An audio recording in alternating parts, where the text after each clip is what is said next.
Hey Ruslan, this is CP the artist. That video you did the other day, I'm going to respond to it. You know the little video you did about women should, sit home and do nothing while the man should, be home, or what do you call it? Breadwinners. That's what it was, breadwinners. Yeah, I'm gonna respond to that right now. Yeah, just to give you a heads up. Peace, Ruslan. I got no beef with Ruslan, but I do have a discuss for the TradCon type of advice that goes out into the world. You see, the problem I have with TradCons is like the red pill, where their reality is a different reality. Most TradCons, I would say, like a traditional religious type of, YouTuber that gives advice on marriage and everything like that and how things should go, are so absent of reality, in my opinion, okay? I am pro-marriage. I am pro a man being a head of a household, a man providing, priest, provider, and protector. I'm pro that. However, in this world that we live in the United States, it's just a realization to me that what was said in the past of what we should do is harder than what we can do. The overall conversation I thought was great. I thought Lecrae did a great job, and I thought he was prepared and crushed it. I thought he did a really good job. Let's just play them the trailer of this, because pretty much everything I got in trouble for in the comments was in the trailer. Even the idea of masculinity, don't bring that up. It feels like patriarchy to even talk about what it means to be a man. Patriarchy in and of itself is not bad. Patriarchy just means that the man is the head of the household. They don't want to hear that patriarchy in and of itself is bad. They don't want to hear that here's the definition of words. Yeah. They don't want, right? Now, in the conversation, go watch it for yourself. In the conversation, I said, there's exceptions to the rule. There's definitely women that just got like an incredible entrepreneurial gift that are like, they're just wired different. Yeah. But that's the exception to the rule. That's not the rule. The majority of women, again, according to the data, once they push out a human and they feel that connection with a baby, they're gonna be nurturing. And I know people like to change definitions of stuff. Well, in today's world, I feel like, okay, but we're not talking about what you feel like in today's world. We're talking about what is the definition of a thing. A definition of a thing is patriarchy is the man is the head of the household. It's a society or system where the man is the head of the household. That doesn't mean that men dominate women. That doesn't mean that women don't have a voice. That doesn't mean that women can't work a job. That doesn't mean, that's not what any of those things mean. Yeah. So foundationally, that is the definition of patriarchy. Now, let me stop him right there. Here's the thing though. What he's missing is that women, even though they don't understand the definition of patriarchy, he's missing the point that, number one, they want equal agency. They want equal voice. He mentions that, as soon as they have a baby, they go into nurturing mode. That doesn't mean that they want to give up their career and their lifestyles and just to take care of the baby. Believe it or not, we got a whole lot of messed up people in this world because their parents didn't nurture them right. So let's stop it. I think you put women on this pedestal. Yeah, it's a natural reaction for women to, want to protect and love what they created. But that doesn't mean that she doesn't still want to live a full life. We should return to a TradCon history in the future. That's just a dead end as far as you're concerned? Well, we just need to be a bit more attentive to where we are. I mean, I've made the argument that the problem with trad wives as such is that they're just not trad enough. in the sense that what they're harking back to is a sort of mid-20th century template, which was actually only true for a very small subset of the middle class, and which is in itself distinctively modern, because in pre-modern times, all women worked, apart from the very, very richest. Right. But I think she might actually have a point here. If you haven't seen it, the tradwife movement idealizes this mid-20th century vision of the stay-at-home wife, with the belief being that we're going back to this ancient tradition of men going off to work and women staying at home to raise the kids by themselves. But as Mary rightly points out, that's never really been a thing. It was only sort of a thing in really wealthy Western countries like the US for a couple of decades in the 20th century, like roughly through like the 50s and maybe up to the 90s. All sorts of goofy comments about this, specifically in terms of women and not working. I'm tired of traditional patriarchy narrative. Women in America have always worked. Now, who said that women didn't work? When did I ever say that women should not work? I'm tired of the traditional patriarchy narrative. Women in America have always worked, especially black women. Women in public times work. Biblical times work.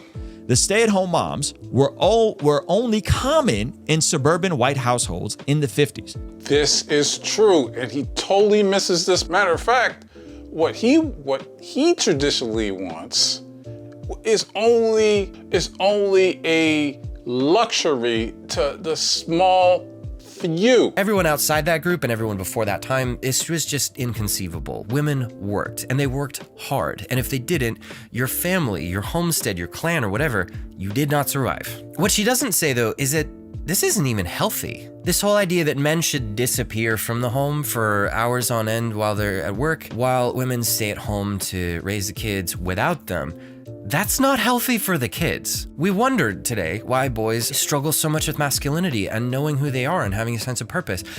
They don't have men around to show them how to be men, because we sent them all off to work all day. And the only people around that the boys can learn how to do life from are women. So for all the people complaining about men today and saying, oh, they're just too soft and undisciplined, and the girls saying, oh, the men just aren't attractive anymore. Yeah, was it men that raised them to be that way?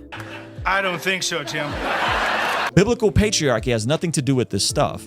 It's simply about sacrifice and cooperative differences. I agree with her. Okay, so pull up my response real quick. Titus 2:3-4-5. Okay, he brings up Titus. Titus, the book in the Bible that was written 62 AD, I believe it was. Okay, different times, but we'll let him cook. Paul instructs older women to teach younger women to be what? Homemakers. Obedient to who? Their husbands. And love their children and husbands. Now, should we pull up Titus? Likewise, teach the older women to be reverent in the way they live, not to be slanderous or addicted to too much wine, but to teach what is good. Then they are to urge younger women to what? Love their husbands and children, to be self-controlled and pure, to be busy where? At home. To be kind and to be subject to their husbands, so that no one will malign the word of God. Again, a different time. We live. Listen, I believe in the Bible, and I don't misconstrue what I'm saying, okay? But our society in Western world is totally different from what was written almost 2,000 years ago. I'm not saying that, the book is, the Bible is, antiquated or whatever. But this passage is more of a social time period. How should I put it? This passage is more of, a snapshot of what was going on 2,000 years ago versus a snapshot that's happening today. What are these women getting out of this that's more valuable to them than all the goodies that feminism offers them? When we spell it out like that, it's probably pretty obvious, right? the economy stinks. Just think about this. Second wave feminism had its biggest boom when the economy was booming. Jobs were getting easier and they were paying more. And so the power and money that they offered you had a lot more appeal to it. Now though, there's a mammoth gap between income and housing costs, and it's getting hard for people to put basic food on the table. Jobs don't give you the same kind of power that they used to. In a way, they're almost more of a liability if you have to have it. So tradwifism might look cute and innocent on the surface, and maybe it is in some cases, but it could just as easily be some sneaky maneuvering by some conservative women to backpedal a bit on some of the feminism and get men to shoulder the burden of some of those headaches that they don't want to deal with anymore. Oh, I'm sorry, there's another one. Wives, submit yourselves to... So let me ask you something, Ruslan. There's working Christian women, wives. There's working Christian wives in the home and outside of the home. Are they in sin? Is this a sin issue? I think you are a smart man. You would say, no, this is not a sin issue. But you brought up the scripture anyway. To your own husbands, as you do to who? The Lord. For the husband is the head of the wife, as Christ is the head of the church, his body of which he is the Savior. Now, as the church submits to Christ, so also wives should submit to their own husbands in everything. Okay, so I don't know. I love when they bring up this this passage about submission. We could probably get into that in another video. But like I said, is it a sin if she's not in the house taking care of the kids in the home? I don't think it is. Know how you sparse that. But let's go back to the comment. Proverbs 31, 10 through 31 says, a woman is described as watching over a household, waking up early to cook food for her family and giving servants their share. Okay, so then I said, I'll let you sort out what was happening in biblical times according to those passages. I'm glad you said that, because that Proverbs 31 woman, she had a job. She had a J-O-B. Out of her earnings, she plants a vineyard. This is an entrepreneurial woman, okay? Of her earnings. This means that she's a working woman, not just a housewife. She has a LLC. If we look at Proverbs 31, though, a godly wife basically has her own small business that's contributing to the household as that single economic unit, where both the man and the woman provide. In the end, it's about the goals that you have as a household together. Goals to put food on the table and a roof over your head, and to raise your kids well. And in scripture, those goals are shared between the husband and wife. And it's cringe. Now, this is the part that's offensive. It's cringe to imply stay-at-home moms don't work. This is where you messed up. This is where you messed up. Stay-at-home moms don't work. But Where are my stay-at-home moms at? That's for real. The 25% of the women that watch this channel. Who said that women don't work? Yeah. Why is work only associated with you going outside of the household? Yeah. Why is work never associated with caring for the kids? Because, sir, women, today's women, most women, do not consider being a stay-at-home mom as a career choice, something that gives her purpose in life. I'm sorry to tell you that, but most women don't feel that way. People, they want a career that they could feel that they meant something to something other than their children. That applies. And this is women telling you this. Why is work not associated with caring for your house? And why is caring for kids? Because that's the reality we live in. That's how modern feminism became very important to women. The tradwife life is a very real goal for a lot of women. And when we dig a little bit deeper, it seems like some of the motives aren't quite as pure and kind as it looks on the surface. It's what I'm starting to call conservative Christian feminism. It looks to me like both conservative feminists and liberal feminists sort of want the same thing, but in different ways. They both want men to shoulder the burden of taking care of them. For liberal feminists, it's all about men doing all of the jobs that they don't want to do and handing over to them all the good jobs, the high-paying, high-prestige, comfortable stuff, so that women can be empowered and independent without having to do any of that, work. Women, there was, back in, 200 years ago? No, 100 years ago, right? Women fought for equal pay and equal rights. And this was during the time over 80% of America was married, right? But they wanted equal pay. It's only at work when it's at a daycare. Hello. So this whole notion that stay-at-home moms don't work is mad cringe. Yep. It is sexist at the foundational definition. No, what you said is sexist. Because as I said, most women do not want to be minimized to just being mothers. I don't know what, maybe you like to be Amish. This works in the Amish community, but the average American woman does not follow this. And they're trying to tell you. This is misogynistic to say. The word is chauvinistic, not misogynistic. Look that up. Women have always worked. Who said anything about women is not working? One could argue that a stay-at-home mom works harder and longer than a dude that works outside of the home. Up to when? Because up to a child is 8 years old, they should be more self-sufficient. Maybe even 7. They could wash themselves, brush their own teeth. All the woman gotta do is just cook and clean the house. You know what I'm saying? And if you're really raising your kids right, your kids could start cooking at 7. But I'm sorry.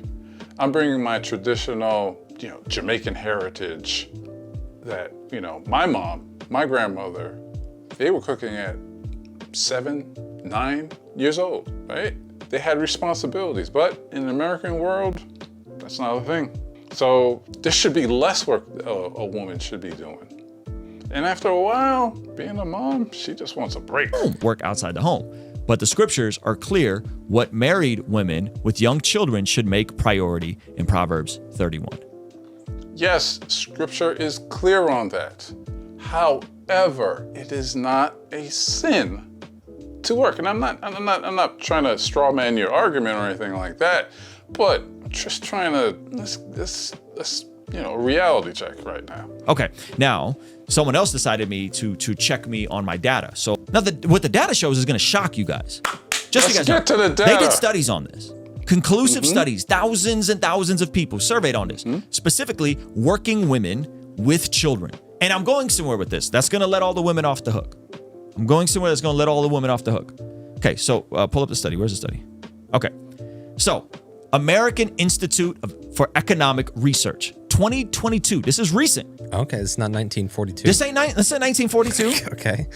Conducted to survey to assess the employment preferences of mothers with young children in the United States. 1,200 working mothers with at least one child under the age of 18. This is under the age of 18. Pay attention. Under the age of 18. What they find? Approximately 56% of respondents indicated they would prefer to stay at home if given the opportunity, primarily due to childcare responsibilities, desire for better work-life balance, and personal fulfillment. This is the citation, American Institute. So that's 56% of working women with kids 18 and under. You might not have a degree, but you went to college.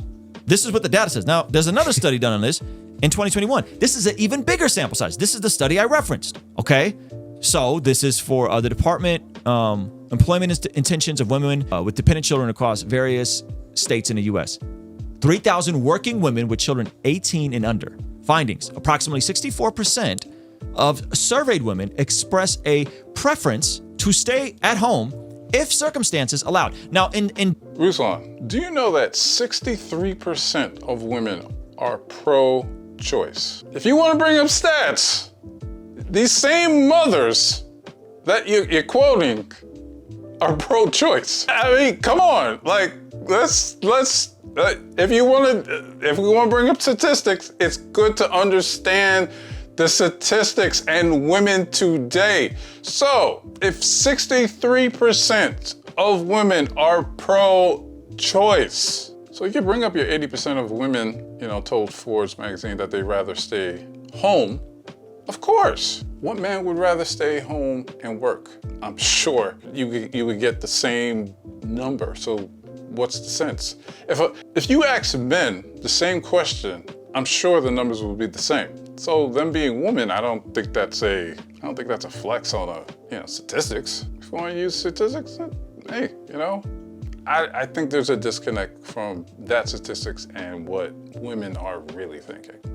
This is a pro-feminist world that we're living in.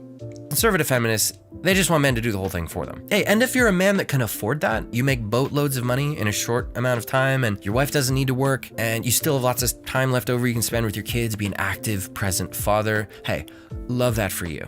Problem: this isn't an economically viable model for the vast majority of people. It never really was, right? The only reason that the boomers and Gen X could afford to do that was because they were riding a strong post-war economy and they used a ton of debt to buy massive economic growth. So they got to ride a once-in-a-millennium wave of prosperity up, while today, the bill for all that debt they used to buy their lifestyle is coming due for their kids to pay. I once heard somebody say that millennials can't afford to have kids because they're too busy paying for their own childhood. Man, I felt that. That means that even in the US, it isn't an economically viable model for the one income lifestyle to be the standard anymore. And it likely never will be again. Data collection, a sample size usually needs to be about 1,000 people. That's usually what it needs to be, about 1,000 people. This is 3,000 people. Yeah. 3,000 people. They found out 64, not Christian women, not conservative women, not women with babies, not women with kids 5 and under, 10 and under, 18 and under would stay at home if circumstances allowed, citing reasons such as childcare needs, educational opportunities for children, and reduced stress. Now here's the kicker. This one's really gonna hurt. 84% of working women told Forbes Woman and The Bump that staying at home to raise children is a luxury they what? Aspire to. They what? Aspire to. What is going on? Now great. check, now you know what makes this worse? Oh, this is gonna hurt. And this is the point. This is the point, ladies. Hear me. This is the point. I don't care if you work outside the home. I don't care if you want to run a business. Some of you guys got amazing entrepreneurial gifts. I don't care. I don't care. Don't care. This is what I care about. What's more, this is from the Forbes article. More than 1 in 3 resent their partner for not earning enough to make that dream a reality. Man, where are you reading that? The bottom sentence. Of course they are, because I hate to tell you this, women are very hypergamous. And of course they're going to say that. Of course they're going to say that, because the average man, 90%, I would say this, according to research, get my little stats. According to ZipRecruiter, the 90th percentile of male salaries in the US states in September of 2024, that's this year, is around $50,000. Means that 90% of men make less than $50,000. So of course, women are going to say that, because life is hard for them and for the man, especially the man. Basically, anyone can tell you that historically, one of the core tenets of masculinity, pretty much cross cultures, has always been the ability to provide for a family. For millennia, and certainly for many decades before us, the model was traditionally one of men are the providers and women are the homemakers. And even leaving aside the many ways in which that very model can be complicated in and of itself, and definitely wasn't always as simple as we like to think it was looking back in history, providing in and of itself is inevitably a source of stress, because it's a huge expectation to live up to, and a large part of this is because it's become all but impossible to support a family on a single income anymore. Thanks to wage stagnation, the middle class is shrinking and the income gap is widening to levels we haven't seen since the Gilded Age. In 1970, adults in middle-income households accounted for 62% of aggregate income, a share that fell to 42% in 2020. Meanwhile, the share of aggregate income accounted for by upper-income households has increased steadily, from 29% in 1970 to 50% in 2020. And this is an especially big problem when we tell men that they are worthless if they don't have money and power. I think the constant push to work harder, longer, can lead to severe physical and mental problems like chronic stress, burnout, insomnia, heart disease.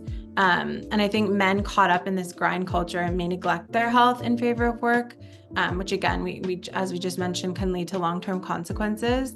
I think the emphasis on work often means less time for family, friends, and hobbies. So I think family and friends, like on this first front, I think this can strain your personal relationships. So as men may be physically present, but emotionally unavailable.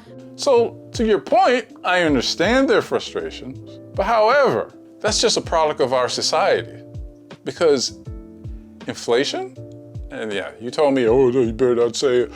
I'm going to say it loud in my chest. We do not live in a society where it is feasible to make enough money to take care of a household. So here's why, Ruslan. Here's the real reason why most families are struggling, and this is the reason why that women will say that they wish that their husbands or man will give them a life that was a lot more flexible. High debt levels. A significant amount of American households carry a sustainable debt, including credit card debt, student loans, and mortgage debt, often impacting their ability to save for retirement or emergencies. This is a common reality. In order to make money, you gotta spend money. Spend money on education, spend money on housing. Now, you might try to make the argument that, oh, they could just find a cheaper home. What happened? Where are all the cheaper homes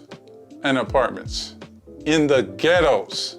So you're telling me a man that's supposed to be priest, provider, and protector is going to leave his family in a low-income area, okay?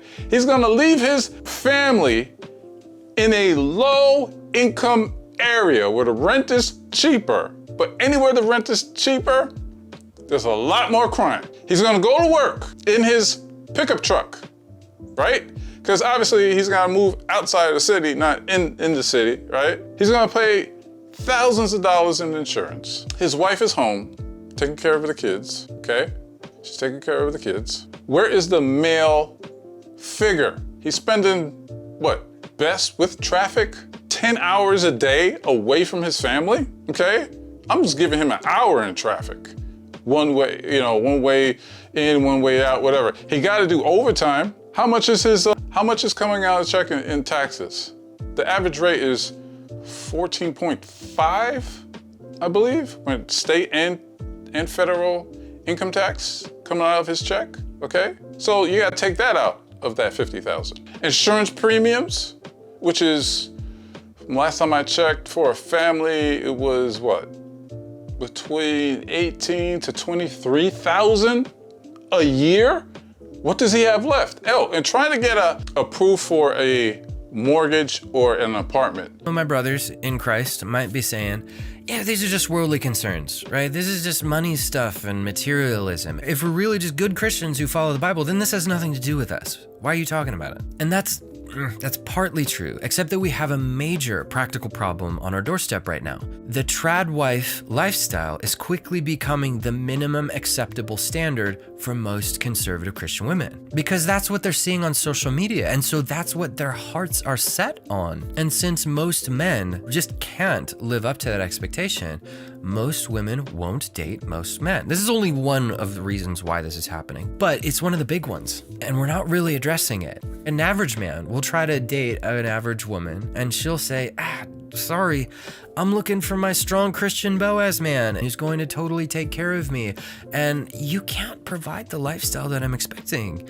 And you're not on track to do that either. But that guy over there who's in the top 1%, he looks like he can. So I'm just gonna wait around and hope that he picks me someday. He's looking for a wife, and I get what you're saying, but look, she's gonna have to work. And then what does that do also? It's gonna put a strain on the marriage. It's gonna put a strain on the children. What you're saying is more easier than it's to be done. And this is why more and more couples statistically are not getting married early. More and more people are not having children. More and more people that are even married are waiting to have children. Statistics show that because it's very expensive to have a kid. Matt Walsh made a stupid video. about, oh, you could have a family. Yeah, I could have a family. It's free to fertilize a woman. It is so free to do that. But in a perfect world, I'm still gonna struggle. And if a man is the sole breadwinner, okay? Sole breadwinner, what are the chances of him keeping his job from the day he gets that job to the day he's supposed to retire? What are the chances? What are the likelihoods? Unions are dying. It's not like when my father, he was in a union to the day he retired, making good money. I'm older than you. I remember I had friends that went from high school straight into the factory, making great money. And those plants they shut down, they moved them overseas. Where are the plants? Where are the jobs for young men, even old men like me? And I just can't stand these TradCons like you and I love you. Mark Driscoll, put all this emphasis on men. I do believe men have to step up. I do believe that. But we are going to need 2 incomes. Is it? Because one of the first commandments that God gives us is to be fruitful and multiply. Kind of hard to do that if you can't date. And men are also told later on that if they burn with a passion, they should find a wife. But what happens when the women set their standards so impossibly high that most of the men just can't reach it? It's totally inaccessible to them. What do? Acting as if these things aren't problems and that men should just flex their faith muscles harder until God just poof makes all the problems go away. That's not gonna help things. That's just making things worse. And young men are walking away because they're not stupid. They know that. And let's not forget, Jesus' ministry on earth was always tied to practical help. He was always doing things. What was the very first thing he did? His first miracle was to turn water into wine. And then from there, he went on to just constantly be healing people of illnesses. He was fixing people's practical problems left and right as he was here. But we've sort of lost a lot of our willingness to do that as Christians. I think we need to get some of that back. So, if we are going to address these practical problems with practical solutions, what are they? More than 1 in 3 resent their partner for not earning enough to make that dream a reality. There's my citation. Do you understand where I'm going with this? That's dark. Do you understand what I'm saying? I don't talk to women. Do you know who I talk to? I talk to the men. The men that are going to marry y'all. That 84% of y'all will want to stay home and raise the kid. You aspire for it. And 1/3 of y'all are going to resent your husband for not giving you the opportunity. I am a white man who has zero desire to speak to women. I'm here. Listen to me, ladies.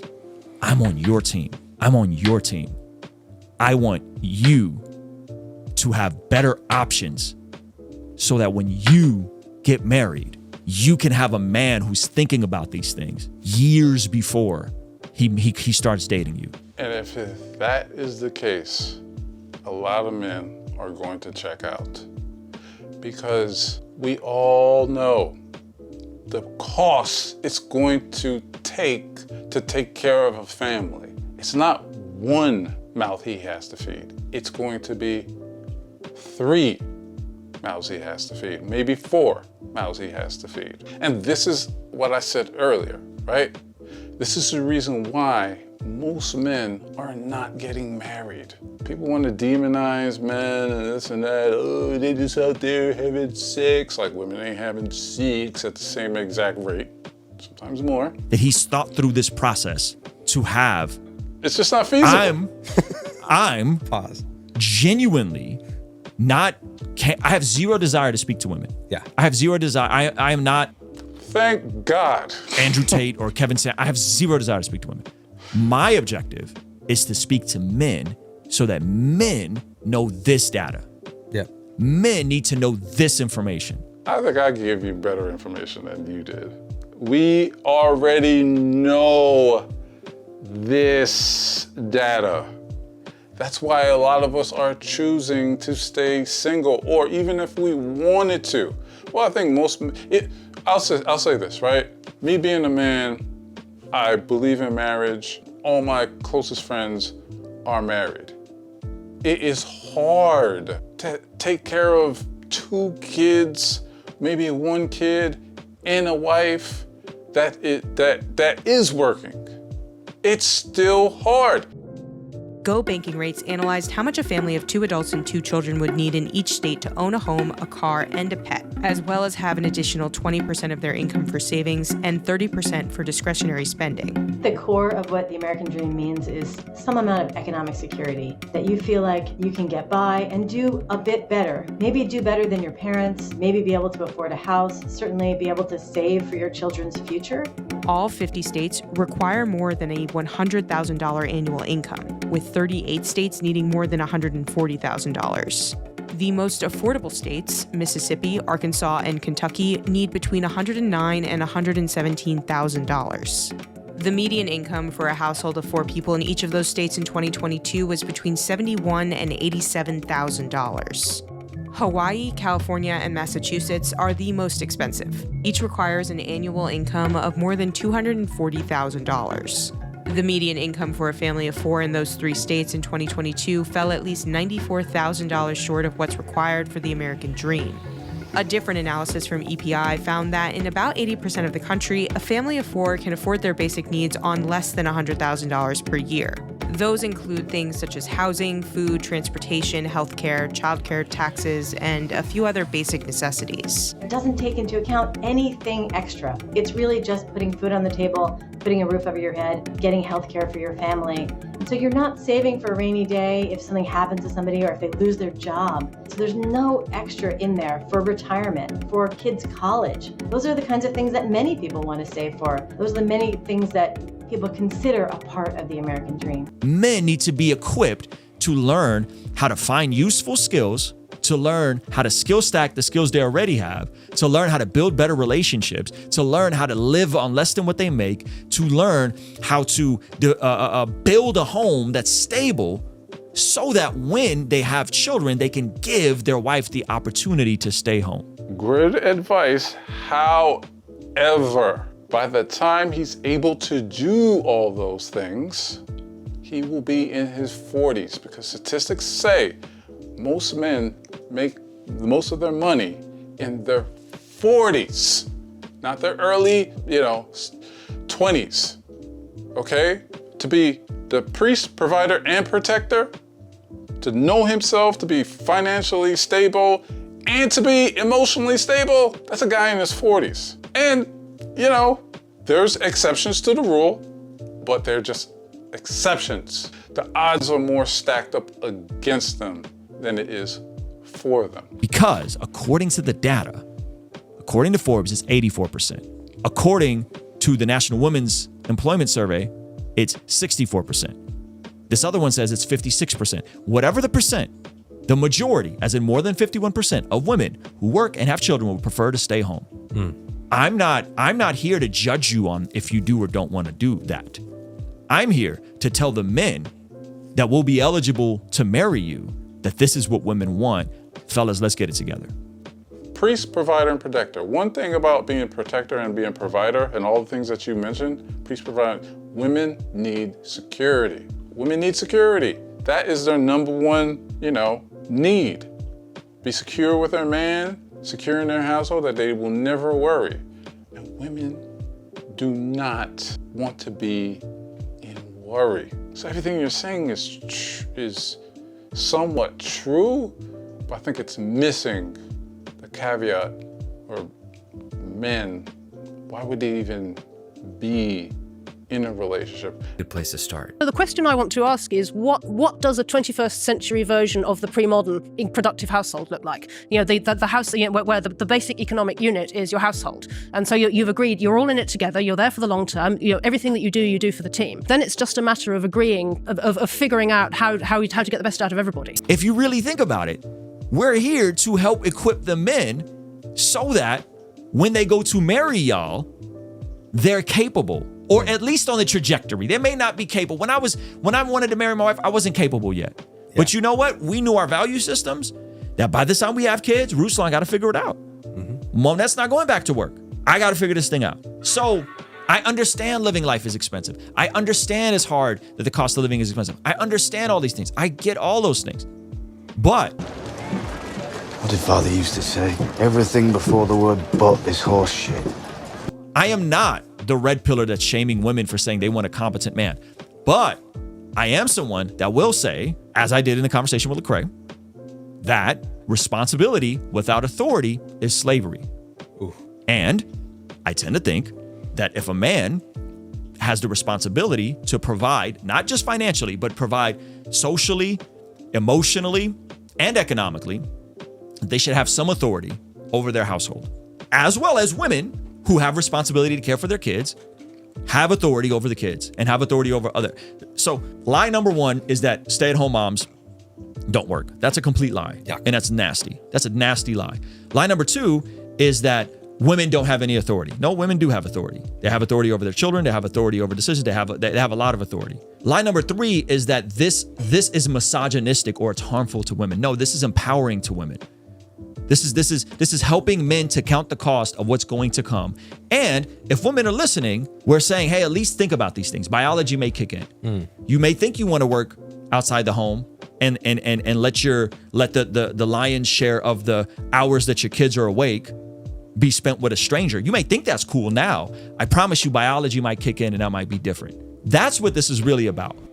That's fair. That's fair. Biology does kick in, but still, my brother, a lot of women, they still want that taste of having a career. They still want that taste of saying that they had a dream of being XYZ in their career and they went out and they did it. That's important to them. And you're talking about nurturing women. Not a lot of women are nurturing. That's why we got a whole lot of messed up people. But anyway, that's my show. You guys decide. If you're on my side, you understand what I'm going at, you understand what Ruslan going at, whatever, it's fine. But men, know what you're getting to. One thing I will agree with Ruslan about is like, men, know what you're getting into.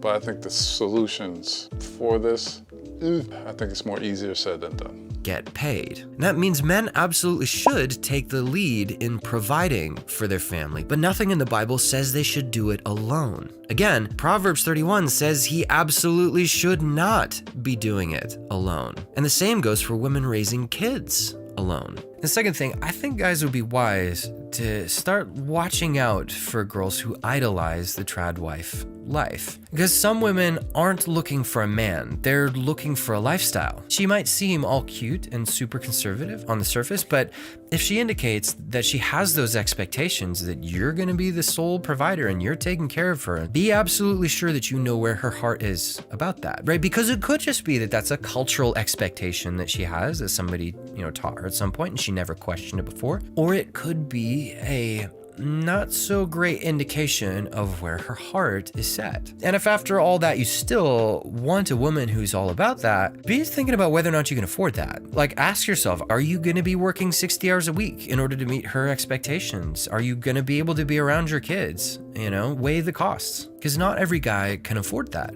And if you can't afford that, that would be the third thing.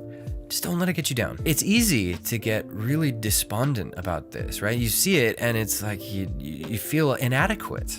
You feel like you're failing to live up to some ancient standard for how men are supposed to be. But you're not failing anything, right? That whole concept of men providing an easy stay-at-home life for a woman, that's brand new in human history, and that's unique to our culture. It's not this like super correct thing that many conservative Christians sort of insist that it is. So don't let the TradCons get you down if you can't live up to their expectations, because those are just human expectations. That's not what God expects of you.